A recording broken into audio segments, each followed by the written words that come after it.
E atenção, moradores de Jaguaruna e região. Nessa segunda-feira, tem a exibição de um documentário especial sobre os sambaquis na região. O Pedro Garcia conversou com o pessoal que produziu este trabalho e traz detalhes para a gente agora. Boa tarde, Pedro. Oi, boa tarde para todo mundo. É isso, esse documentário vai ser exibido às 10 horas da manhã desta segunda-feira, lá no Duna Shopping, em Jaguaruna. Vai ser aberto ao público, o estacionamento também é gratuito. E para falar um pouquinho mais sobre esse assunto, eu recebo o Jovan Guimarães, ele que é coordenador do Grupep e foi apresentador desse documentário. Jovan, muito obrigado pela sua participação com a gente. Quero te perguntar como é que foi a participação nesse documentário também, o que ele fala exatamente? Pedro, bom, esse primeiro episódio a gente traz como foco a história de longa duração, ou seja, essa história que conta uma história milenar dos povos que viveram, habitaram aqui nessa região e que temos muito a dar visibilidade, né? Então as manifestações e principalmente os sítios, né, que deixaram como legado os sítios sambaquis tão presentes nessa região, sítios conchíferos, né, que eram grandes montes de conchas construídos que levaram mais de 1000 anos de construção, estão bastante presentes, e a ideia com esse documentário, Pedro, é justamente dar visibilidade, fazer uma transposição daquilo que a gente já está discutindo há tanto tempo aqui na universidade, agora levar para o grande público para que tenha a oportunidade de conhecer mais sobre essa história tão importante. E valorizar a cultura local também, né, professor? Com certeza, né? Ter a oportunidade de conhecer é uma forma também de que as pessoas mais futuramente possam se sensibilizar, se conscientizar com outras ações aliadas, educativas, né, como a gente vem desenvolvendo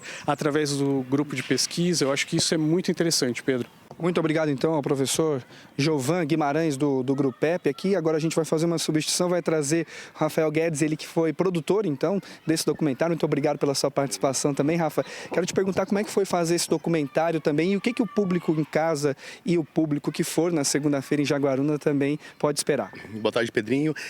Foi um documentário de uma lei de incentivo que eu ganhei em 2024, né? E aí eu resolvi fazer sobre o tema sambaquis, um tema muito pertinente na nossa região, do ponto de vista arqueológico, né? E eu fragmentei esse documentário em 6 episódios. A gente vai abordar o que eram os sambaquis, como eram, para que serviam, por que deixaram de ser construídos, sobre pesquisas do ponto de vista de DNA, essas coisas, né? Dos povos sambaqueiros. E saiu um documentário de média-metragem com duração de 1 hora, né? E a gente aborda também, Pedrinho, assim, nessa questão, a inserção da comunidade também, do ponto de vista da comunidade e das escolas, que a gente achou muito importante frisar esse tema do ponto de vista das escolas também, sabe? E sobre a estreia, Pedrinho, ele vai ser segunda-feira, às 10 da manhã, no Duna Shopping Jaguaruna, no qual é a cidade que a gente ganhou o edital, que o incentivo veio da cidade, então a gente vai fazer essa primeira exibição em Jaguaruna. E futuramente a contrapartida em 6 escolas da região do município de Jaguaruna, né? Então vai ter essa exibição para as crianças. Depois vai ficar itinerante. Legal, muito obrigado, Rafa. Imagina, Pedrinho, obrigado, ND. Obrigado, então, ao produtor desse documentário que você pode acompanhar, então, nessa segunda-feira, às 10 horas da manhã, lá no Dunas Shopping, em Jaguaruna. Tudo isso de forma gratuita. Tá feito o convite? Volto contigo no estúdio. Obrigada pelas suas informações, viu? E assim, ó, bem legal essa história do sambaqui, né? E esse documentário deve ser exibido nas escolas, né? A gente precisa valorizar essa nossa história. O pessoal passa, por exemplo, ali pelo Farol de Santa Marta, chegando no Farol na Praia do Cardoso ali, tem um baita sambaqui, se eu não me engano, é um dos maiores do mundo. E a nossa história, né? Tudo ali, tá tudo ali. E é uma preservação que a gente tem que manter. E através desses documentários, a gente acaba, então, digamos assim, espalhando todo esse conhecimento. Tá bom, pessoal?